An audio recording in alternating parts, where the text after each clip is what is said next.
Good morning again, and welcome to 5 Good Minutes. This is Barry Bryson back with you with our second in our series of 5 Good Minutes sessions, where we spend 5 good minutes with the Word. And yesterday we began introducing the New Testament, and we said today we'd start with the Gospels. My plan is that we'll introduce a book a day starting tomorrow and take a few side trips. We're going to be looking at, for instance, the Sermon on the Mount or Paul's relationship with Timothy, or the seven signs in John's Gospels.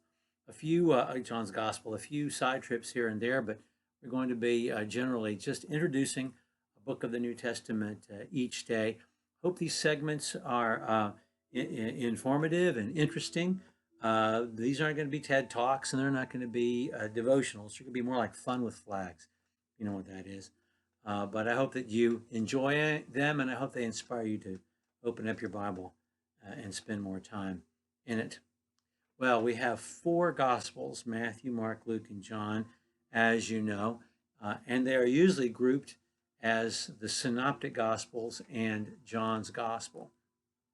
The Synoptic Gospels would be Matthew, Mark, and Luke, and they're called that because they have the same straightforward approach to presenting the life of Jesus.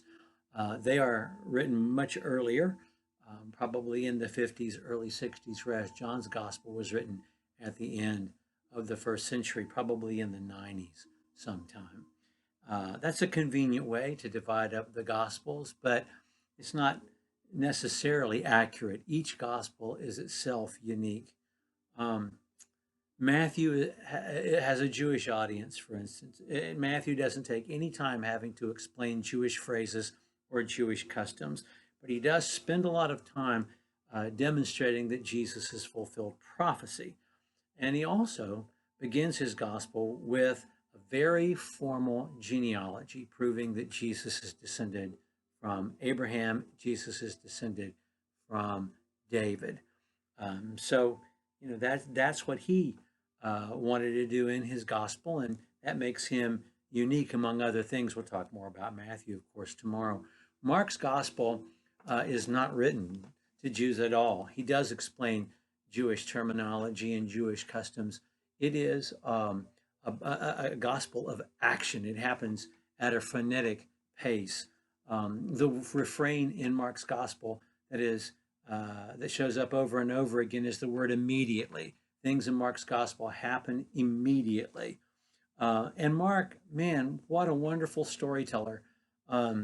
Mark's gospel, the stories in it always have those details that you don't get in Matthew and you don't get in Luke. And they always have a twist at the end, It keeps you so interested in listening to the next story.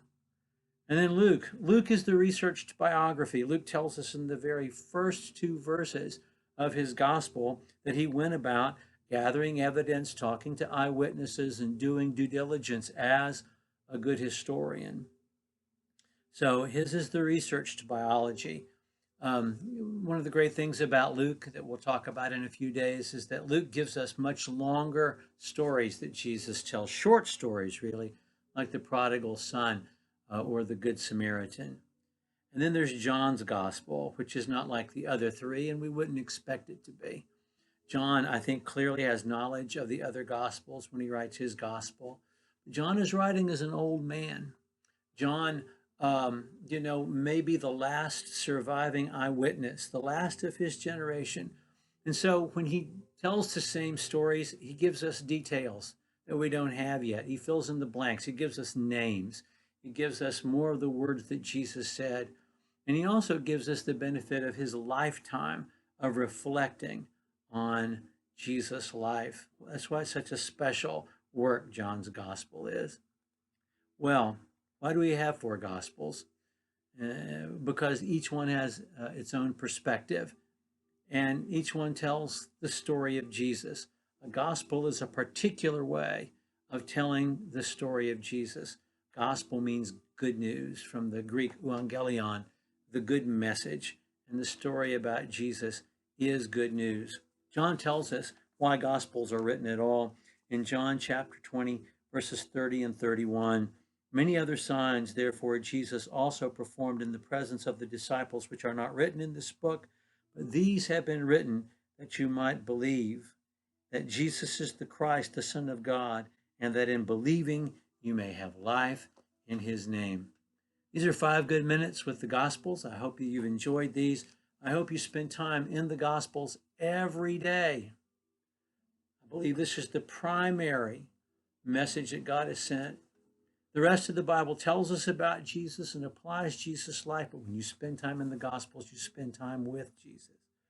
So make a point of doing that every day. I've taken up an extra half minute of your time. Thank you for giving it to me, and we'll talk about Matthew tomorrow.